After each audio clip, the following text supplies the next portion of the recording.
The weirdest dude ever has moved in with my girlfriend and I. I'm sorry, but I just have to tell someone, anyone, who will listen about this freaking guy who has recently moved in with us, Phil.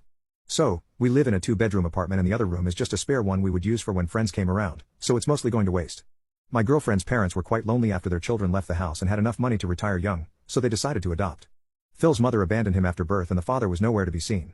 He had lived with my in-laws his whole life and they honestly gave him everything he could ever want. He seemed really great to be honest. I'd met him twice before when we went to visit, and he was really friendly. The only weird thing was that both times I'd met him he had a black eye, but I didn't know him well enough to ask him about it, and he was a kind of quiet guy anyway so it didn't feel right to intrude. Cut to a few weeks ago, some random life stuff came up and Phil couldn't stay with my girlfriend's parents anymore. He really needed somewhere to stay since he couldn't pay rent, since he didn't have a job.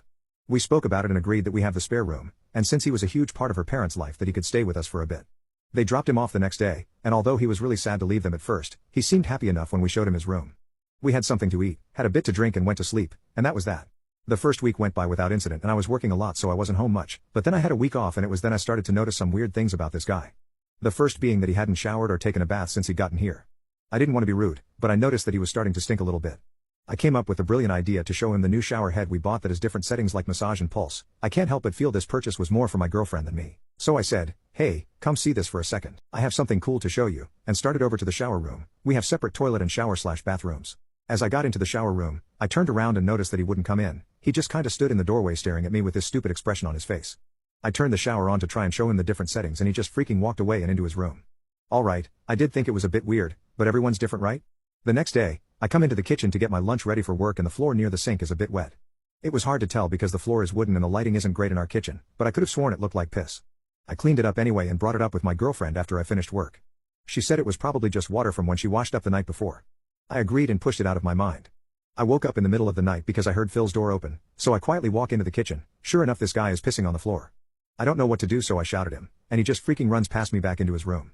I wake my girlfriend up and tell her what I saw and she assures me she'll speak with him tomorrow while I'm at work. I get home from work that next day and she says she's dealt with it and it won't be a problem again. Fine, whatever. She tells me not to tell him off and just to be normal with him. He's probably having a hard time adjusting to living somewhere else. I see her point of view and so we decide to watch a film all together that evening. Evening rolls around and we're in the living room all together watching the film. My girlfriend had texted me before I got home from work that she had made some food for her and Phil and they've already eaten, so I should pick some food up for myself on the way home, so I did and got a pizza. Let me set the scene for you. I'm sitting in the middle of the couch with my girlfriend on one side, Phil on the other side, and my pizza box open on the table in front of us, and a nice big slice hanging from my hand. I see it happen in slow motion. Nothing in life has prepared me for this, so I literally do not move for I have no previous information coded into my brain for how to react. Phil, this mother effer just reached over and grabbed my slice of pizza straight from my hand and started eating it. I sit there for a few seconds, dumbfounded, flabbergasted, all of the ridiculous adjectives. Finally I turn and ask him what the F that was. He just sits there staring at me. I ask him again and raise my voice a bit and he just gets off the couch and walks into his room. We don't see him the rest of the evening.